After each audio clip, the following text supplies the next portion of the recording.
Well, good afternoon. Today we're going to look at the restoration of an oldie, a shotgun made by Remington, known as the lifter or Whitmore lifter because of the unusual mechanism. As you can see, the mechanism to open the action requires a lifting motion, and that's why it's called a lifter. And in addition, when one does open the action, this mechanism cams back and actually puts the hammers, cocks the hammers, or half cocks the hammers. So it's quite an interesting and unique mechanism. The issue with this particular gun is the stock. As you can see, this gun was made in, it's an 1875 model. It was made in serial number 2600, so it was about the middle of the run, so it was probably made in about 1880. And wood, this is a 10 gauge with substantial recoil, and wood after long service in a heavy recoiling shotgun can crack. And this stock is actually, the head of the stock is actually in two pieces at this point, and in fact it was in several pieces before I started work on it. I've already glued some of the smaller slivers and pieces back into place in this section of the stock here, the upper half of the head, and I've already glued several hairline cracks in what's left of the buttstock here using super glue, the gun restorer's best friend. Super glue comes in various formulations. This is the thin formulation, and it's perfect for working glue into the tiny hairline cracks in wood. The other option being epoxy, and here I have some epoxy, two-part epoxy, which is basically useless for getting into cracks because you can't work it in very easily. But if the crack is exposed, as in this case, we can use epoxy, and that's what we're going to do here. Epoxy is better at filling gaps. The super glue requires a very tight crack for it to work correctly, and before one uses either type of glue, it's necessary to clean the oil that it tends to accumulate on gun stocks and work its way into cracks. It's necessary to clean the oil off the wood using what I used here is lacquer thinners, which is a very powerful solvent. And as you can see, it's removed quite a bit of gunk because of it's now brown. It was white from the head of the stock and from the various pieces that I've put together here. So that's the issue with this gun. The stock, the forend is actually in very good shape. It has an old-fashioned staple type closure, but it's in good shape. There's no cracks or anything amiss with it. The action is rather well preserved. It's a kind of a dirty brown color at this point, but there's no severe pitting on it. And as you can see, it's actually has some engraving on it.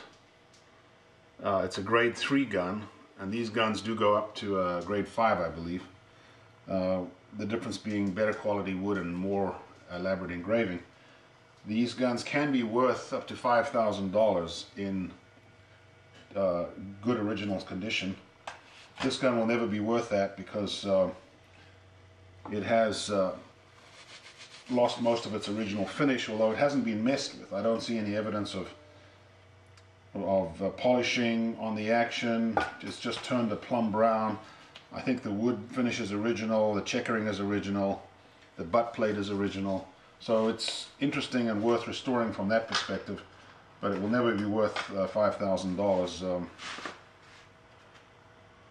even if properly restored. So I've finished the super glue work, as I say, gluing cracks which are where I pumped the super glue into the cracks and gluing on some small chips. And I'm now going to glue these two major pieces together using epoxy, and I'm going to use piece of surgical tubing to bind everything together to keep it tight while the epoxy cures. I have already applied a release agent with a tiny paintbrush to the metal surfaces where the metal is going to come into contact with the epoxy, because we don't want to glue the metal to the wood. We want to be able to disassemble the gun for cleanup and to clean and lube the action after we're done. So that's already done, and I've also applied that to the screws that I'm going to use. We don't want to glue our screws in place either, because that will be a nightmare to undo. I have everything ready here. I have my tubing, the screws, the two action pieces I'm going to use, the trigger plate from which I removed the triggers, the top of the action. I'm going to apply the epoxy to the wood, and then I'm going to screw the metal parts together to clamp the head of the stock as it would be clamped with the stock with the action assembled, and I'm going to use the surgical tubing to hold everything together for overnight, let's say, until everything's properly cured. So that's what we're doing today. I haven't talked about the barrels. These barrels are in pretty good nick for a gun that's this old. They are twist barrels. These guns were made with steel barrels. This model was made with steel barrels, twist barrels, Damascus barrels, and this one has twist.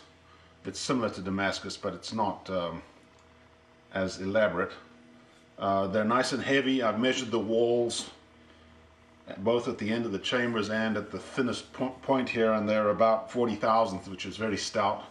They do have some light pitting in them, but nothing serious. They have a couple of dents in them. We'll take those out and we'll deal with all those issues in a later episode. So today let's focus, as I mentioned, on the buttstock.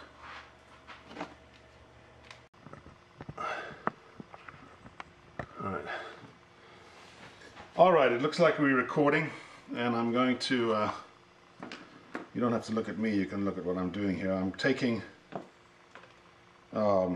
first a tiny bit of black and brown dye and putting them on into my mixing cup. That's my brown and that's my black, so that will help to disguise any glue lines, because our glue will be dark colored. And you only need a very tiny bit. If you use more than that, your glue may not set up. I'm now going to take part A of the epoxy, and I'm using a kind of a gel epoxy here because I don't want it running all over the place. I'm going to take part A and just take a measure, a scoop full of that.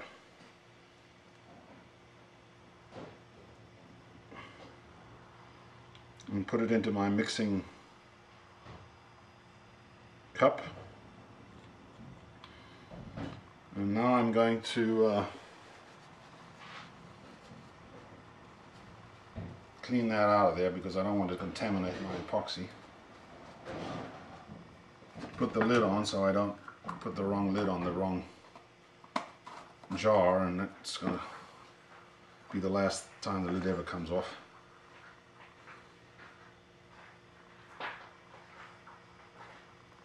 Here's part B. Alright, so clean that off before that becomes a mess. Of course, if you're planning to throw your utensils away, you don't have to clean anything, but I like to reuse these little measuring cups. Okay, so I've got a little bit of equal amounts of both. I start to mix them. Sometimes I use a power mixer, which is just a Dremel tool with a little mixing thing I'm improvised there, but this epoxy doesn't set up that fast that I have to worry about that. I can take my time here and mix this up. As you can see, I'm getting a brown color there. you want it actually a bit darker than the wood, because white lines show up, or light lines show up much more readily than dark lines.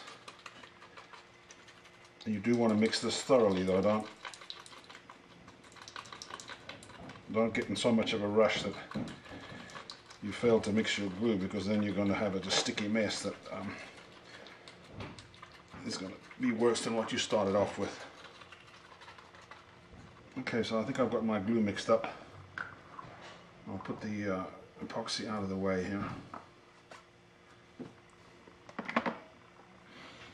I'm now going to apply the epoxy. I'll get this fore end out of the way too. I'm not going to be working on that. I'm now going to apply the epoxy to one of the two surfaces that I'm going to be gluing, and it's probably easier to handle this. The larger piece is probably easier to handle than the smaller piece, because I've got something to hold on to. Okay, so I don't need an awful lot because these cracks are fairly tight, and I just spread some epoxy onto the surfaces that are to be joined. You know, the more you use, the more you're going to have to clean up afterwards, so it's probably difficult to strike a happy medium, but I suppose it's better to use more than you need and have the excess squeeze out, and you can clean that up before it sets, than it is to not use enough and have a substandard glue job there.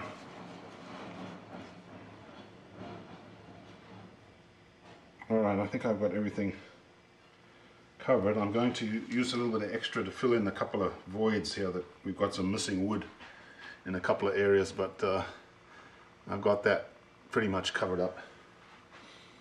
Now I'm going to assemble the two pieces of the stock carefully and fairly loosely. I don't want to squeeze everything out quite yet. I'll put my epoxy out of the way.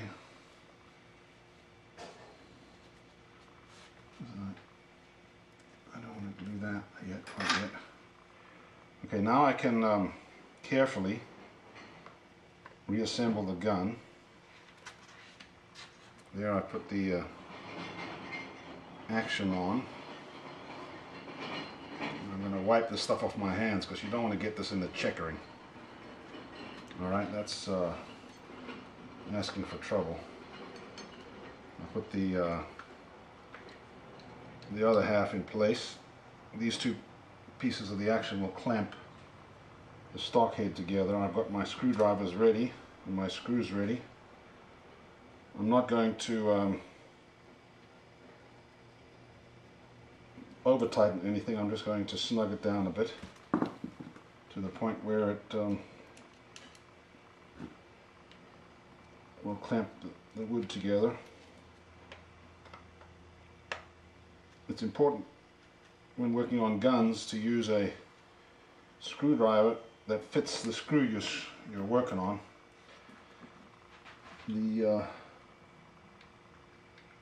That's the one. And I maintain a whole array of screwdrivers here, some of which I custom grind to fit individual screws. I've got a screwdriver now. After doing this for some time, I've got a screwdriver for about every screw. I'll put this screw back in place. These screws will tend to bind up with the epoxy because the mold release comes off when you screw them from the rotation and the friction. So what you want to do, important point, is when the epoxy sets up but it's not fully hardened, you want to go in and just tweak your screws loose to break that bond before it becomes unbreakable. Take that advice from me, been there and done that. Alright, I've got one void here that I wanted to fill right there, and that could only be done after everything was together. So I'm going to do that now. You can mix walnut shavings into your epoxy if you want. Sometimes that gives you a more realistic look. And that's actually a trick for repairing checkering as well, or bad checkering if you make a mistake checkering. But you use white glue and a little bit of your checkering dust, and you can disguise a mistake you may have made while you were cutting checkering. That way, checkering is quite forgiving. Now I'm going to put a piece of tape over this mess of glue here, just to keep everything from running away from me.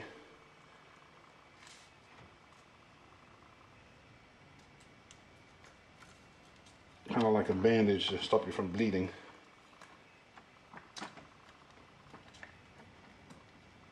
Alright, so that should help. And then I'm going to take a blade, which I did not put aside, but I know where it is right there. And I'm going to scrape off some of the excess glue right now before. There's my sliver that has to go back into place. I'm going to scrape off some of the excess epoxy. It's easier to do it now than it is when it's all set up. Inside the action here, you can see it coming out of the cracks as well, and that I'm going to do when I'm done, I think. But this stuff here on the finish, I'll get rid of most of it now.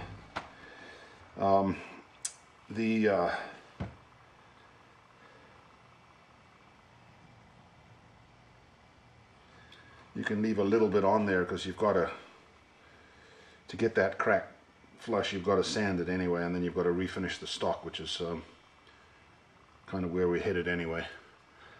Alright, so I think I've got that all done. I'm now going to take my surgical tubing and bind this up.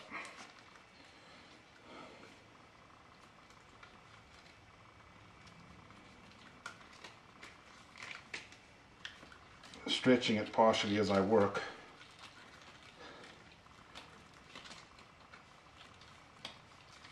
And that will get my cracks and everything mated together.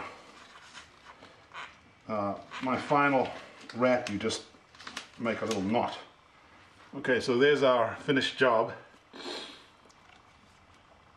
And now we just need to set this aside overnight, and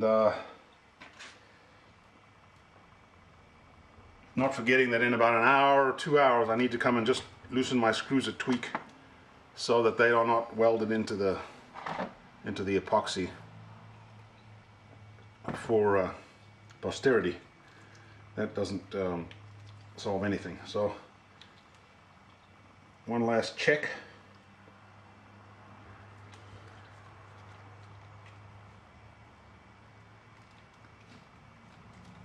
See that everything's nice and tight. I've got a little divot here I'm going to fill up, and I'll come and file that flush later.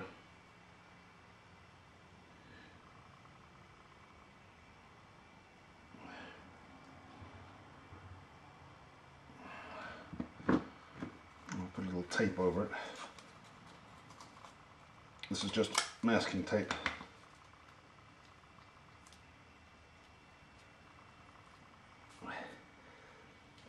And all that does is it stops the epoxy from running, dripping down the stock. It'll keep it in place. This is, as I say, a kind of a gel epoxy which doesn't run too badly. The stuff that runs, you sometimes have to do the job in two stages. One stage with everything running down this way, and then another stage with everything running down this way, and that is more complicated.